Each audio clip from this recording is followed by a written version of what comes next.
அன்பு நேயர்களுக்கு கனிவான வணக்கம். தென் தமிழகத்தில் வெற்றி பெறப்போவது யார்? ஏற்கனவே வட தமிழகம், கொங்கு மண்டலம், டெல்டா, நடுத்தமிழகம் என பல்வேறு பகுதிகளாக பிரித்து அந்த பகுதிகளில் வெற்றி பெறப்போவது யார் என்று அலசி ஆராய்ந்துள்ளோம். தற்பொழுது இறுதி கட்டமாக தென் தமிழகத்தில் வெற்றி பெறப்போவது யார் என்பதை காணலாம். இதில் மொத்தம் 8 நாடாளுமன்ற தொகுதிகளுக்கு உட்பட்ட 48 சட்டப்பேரவை தொகுதிகளுக்கான ஆய்வு முடிவுகள் வெளியிடப்பட உள்ளது. ரங்கராஜன் பாண்டே அவர்கள் வழங்கிய ஆய்வுகளின் முடிவுகளை அடிப்படையாக கொண்டு இது வழங்கப்படுகிறது. இதில் சிவகங்கை, மதுரை, தேனி, விருதுநகர், திருநெல்வேலி, தென்காசி, தூத்துக்குடி, கன்னியாகுமரி போன்ற பகுதிகள் அடங்கியுள்ளன. முதலாவதாக ராமநாதபுரம் நாடாளுமன்ற தொகுதி. ராமநாதபுரம் நாடாளுமன்ற தொகுதியில் ராமநாதபுரம், அறந்தாங்கி, பரமக்குடி, திருவாடானை, முதுகுளத்தூர், திருச்சுழி என்ற 6 சட்டப்பேரவை தொகுதிகள் உள்ளது. இதில் அறந்தாங்கி புதுக்கோட்டை மாவட்டத்திலும் திருச்சுழி விருதுநகர் மாவட்டத்திலும் இடம்பெற்றுள்ளது. 2021ஆம் ஆண்டு நடைபெற்ற சட்டமன்ற தேர்தலில் அதிமுக இங்கு ஒரு தொகுதியில் கூட வெற்றி பெறவில்லை. திமுக கூட்டணி 6 தொகுதிகளிலும் வெற்றி பெற்று அசத்தியது. 2026ஆம் ஆண்டு நடைபெற உள்ள சட்டமன்ற தேர்தலில் அதிமுக கூட்டணி பரமக்குடி தொகுதியில் மட்டுமே வெற்றி பெறும் என்றும் மீதம் உள்ள 5 தொகுதிகளில் திமுக கூட்டணியே வெற்றி பெறும் என கூறப்பட்டுள்ளது. மேலும் ராமநாதபுரம் நாடாளுமன்ற தொகுதியில் 2024ஆம் ஆண்டு நடைபெற்ற 18வது மக்களவைத் தேர்தலின் பொழுது திமுக கூட்டணியில் அங்கம் வகித்த IUML வேட்பாளர் நவாஸ் கனி அவர்கள் வெற்றி பெற்றிருந்தார்கள். மதுரை நாடாளுமன்ற தொகுதி. இதில் மதுரை மேற்கு, மதுரை கிழக்கு, மதுரை மத்தி, மதுரை தெற்கு, மதுரை வடக்கு, மேலூர் என்ற 6 சட்டப்பேரவை தொகுதிகள் அடங்கியுள்ளன. 2021ஆம் ஆண்டு நடைபெற்ற சட்டமன்ற தேர்தலின் பொழுது மதுரை மேற்கு மற்றும் மேலூர் என்ற 2 தொகுதிகளை மட்டும் அதிமுக கூட்டணி கைப்பற்றி இருந்தது. மீதம் இருந்த 4 தொகுதிகளில் திமுகவே வெற்றி பெற்று இருந்தது. தற்பொழுது 2026ஆம் ஆண்டு நடைபெற உள்ள சட்டமன்ற தேர்தலில் மதுரை தெற்கு, மேலூர் என்ற 2 தொகுதிகளையும் அதிமுக கூட்டணி கைப்பற்றும் என்றும் மதுரை மேற்கு இழுபறி என்றும் கூறப்படுகிறது. மதுரை மேற்கில் செல்லூர் ராஜு அவர்கள் வெற்றி பெற்றிருந்தார்கள். இவர் அதிமுகவின் முன்னாள் அமைச்சர். மேலும் எம்ஜிஆர் அவர்கள் போட்டியிட்டு வெற்றி பெற்ற தொகுதி இது. அதிமுகவின் கோட்டை என்று கூறப்பட்டு வருகிறது. இருப்பினும் இந்த தேர்தலில் இழுபறி என்று கூறப்படுகிறது. மீதம் 3 தொகுதிகளை திமுக கூட்டணி கைப்பற்றும் என்று கூறப்படுகிறது. 18வது மக்களவைத் தேர்தலில் மார்க்சிஸ்ட் கம்யூனிஸ்ட் கட்சியின் வேட்பாளர் சு வெங்கடேசன் அவர்கள் வெற்றி பெற்றிருந்தார்கள். தேனி நாடாளுமன்ற தொகுதி. போடிநாயக்கனூர், கம்பம், ஆண்டிப்பட்டி, பெரியகுளம் என்ற 4 சட்டப்பேரவை தொகுதிகள் தேனி மாவட்டத்திலும், உசிலம்பட்டி, சோழவந்தான் என்ற 2 சட்டப்பேரவை தொகுதிகள் மதுரை மாவட்டத்திலும் அடங்கியுள்ளன. 2021ஆம் ஆண்டு நடைபெற்ற சட்டமன்ற தேர்தலின் பொழுது போடிநாயக்கனூர் மற்றும் உசிலம்பட்டி என்ற 2 தொகுதிகளில் மட்டும் அதிமுக வெற்றி பெற்றிருந்தது.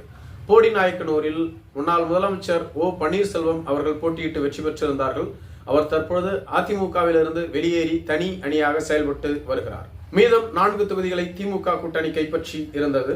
வரும் 2026ஆம் ஆண்டு நடைபெற உள்ள சட்டமன்ற தேர்தலில் சோழவந்தான், உசிலம்பட்டி, ஆண்டிப்பட்டி என்ற 3 தொகுதிகளை அதிமுக கூட்டணியும், போடி, கம்பம் போன்ற பகுதிகள் இழுபறியில் இருப்பதாகவும், பெரியகுளம் தொகுதியை திமுக கூட்டணி கைப்பற்றும் என்றும் கூறப்பட்டு வருகிறது.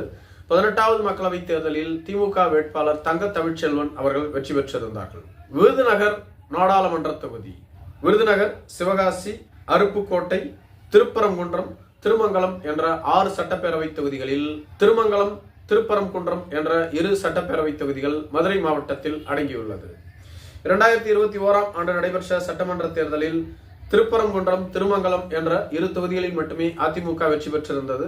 மீதம் 4 தொகுதிகளிலும் திமுக கூட்டணியை வெற்றி பெற்றிருந்தது. 2026ஆம் ஆண்டு நடைபெற உள்ள சட்டமன்ற தேர்தலில் திருப்பரங்குன்றம், திருமங்கலம், சாத்தூர், சிவகாசி என்ற 4 தொகுதிகளை அதிமுக கூட்டணி கைப்பற்றும் என்றும், விருதுநகர், அருப்புக்கோட்டை இழுபறி என்றும், விருதுநகர் நாடாளுமன்ற தொகுதியில் ஒரு தொகுதியில் கூட திமுக வெற்றி பெறாது என்று கூறப்படுகிறது. 18வது மக்களவைத் தேர்தலின் பொழுது விருதுநகர் தொகுதியில் மாணிக் தாகூர் அவர்கள் காங்கிரஸ் கட்சியின் சார்பில் வெற்றி பெற்றிருந்தார். தென்காசி நாடாளுமன்ற தொகுதி. தென்காசி, திருவில்லிபுத்தூர், ராஜபாளையம், சங்கரன் கோவில், வாசுதேவநல்லூர், கடையநல்லூர் என்ற 6 சட்டப்பேரவை தொகுதிகள் அடங்கியுள்ளன. 2021ஆம் ஆண்டு நடைபெற்ற தேர்தலில் திருவல்லிபுத்தூர், கடையநல்லூர் என்ற 2 தொகுதிகளை அதிமுக கூட்டணியும் மற்ற 4 தொகுதிகளை திமுக கூட்டணியும் கைப்பற்றி இருந்தது. 2026ஆம் ஆண்டு நடைபெற உள்ள சட்டமன்ற தேர்தலில் 6 தொகுதிகளையும் அதிமுக கூட்டணியை வெற்றி பெறும் என்றும் திமுக இங்கு ஒரு தொகுதியில் கூட வெற்றி பெறாது என்றும் கூறப்படுகிறது. தூத்துக்குடி நாடாளுமன்ற தொகுதி. தூத்துக்குடி, விளாத்திக்குளம், திருச்செந்தூர், திருவைகுண்டம், ஒட்டப்பிடாரம், கோவில்பட்டி என்ற 6 சட்டப்பேரவை தொகுதிகள் இங்கு உள்ளது. 2021ஆம் ஆண்டு நடைபெற்ற தேர்தலில் கோவில்பட்டி என்ற ஒரு தொகுதியில் மட்டும் கடம்பூர் ராஜு அவர்கள் வெற்றி பெற்றிருந்தார்கள். இதே தொகுதியில் டிடிவி தினகரன் போட்டியிட்டு தோல்வி அடைந்திருந்தார்கள். மற்ற 5 தொகுதிகளில் திமுக கூட்டணி கைப்பற்றி இருந்தது. வரும் 2026ஆம் ஆண்டு நடைபெறவுள்ள சட்டமன்ற தேர்தலில் விளாத்திக்குளம், கோவில்பட்டி என்ற 2 தொகுதிகளை அதிமுக கூட்டணியும் மற்ற 4 தொகுதிகளை திமுக கூட்டணியும் கைப்பற்றும் என்று கூறப்படுகிறது. 18வது மக்களவைத் தேர்தலில் திமுக வேட்பாளர் கனிமொழி அவர்கள் தூத்துக்குடியில் வெற்றி பெற்றிருந்தார்கள். திருநெல்வேலி நாடாளுமன்ற தொகுதி. திருநெல்வேலி, ஆலங்குளம், அம்பாசமுத்திரம், பாளையங்கோட்டை, நாங்குநேரி, ராதாபுரம் என்ற 6 சட்டப்பேரவை தொகுதிகள் உள்ளது. 2021ஆம் ஆண்டு நடைபெற்ற சட்டமன்ற தேர்தலில் ஆலங்குளம், திருநெல்வேலி, அம்பாசமுத்திரம் என்ற 3 தொகுதிகளை அதிமுக கூட்டணியும் மற்ற 3 தொகுதிகளை திமுக கூட்டணியும் கைப்பற்றி இருந்தது. சபாநாயகர் அப்பாவு ராதாபுரத்தில் வெற்றி பெற்றிருந்தார்கள். 2026ஆம் ஆண்டு நடைபெற உள்ள தேர்தலில் அம்பாசமுத்திரம், திருநெல்வேலி, ராதாபுரம் என்ற 3 தொகுதிகளை அதிமுக கூட்டணி கைப்பற்றும் என்றும் ஆலங்குளம் இழுபறியில் உள்ளதாகவும் மீதம் உள்ள தொகுதிகளை மட்டுமே திமுக கூட்டணி கைப்பற்றும் என்றும் கூறப்படுகிறது. கன்னியாகுமரி நாடாளுமன்ற தொகுதி. கன்னியாகுமரி, நாகர்கோவில், குளச்சல், கிள்ளியூர், விளவங்கோடு, பத்மநாபபுரம் என்ற 6 சட்டப்பேரவை தொகுதிகள் உள்ளது. 2021ஆம் ஆண்டு நடைபெற்ற சட்டமன்ற தேர்தலில் கிள்ளியூர், நாகர்கோவில் என்ற 2 தொகுதிகளில் மட்டுமே அதிமுக கூட்டணி கைப்பற்றி இருந்தது. மீதம் இருந்த 4 தொகுதிகளில் திமுக கூட்டணி வெற்றி பெற்றிருந்தது. 2026ஆம் ஆண்டு நடைபெறவுள்ள சட்டமன்ற தேர்தலிலும் இதேபோல் அதிமுக 2, திமுக 4 இடங்களில் அதே இடங்களில் கைப்பற்றும் என்று கூறப்படுகிறது. 18வது மக்களவைத் தேர்தலில் காங்கிரஸ் கட்சியின் விஜய் வசந்த் அவர்கள் இங்கு வெற்றி பெற்றிருந்தார்.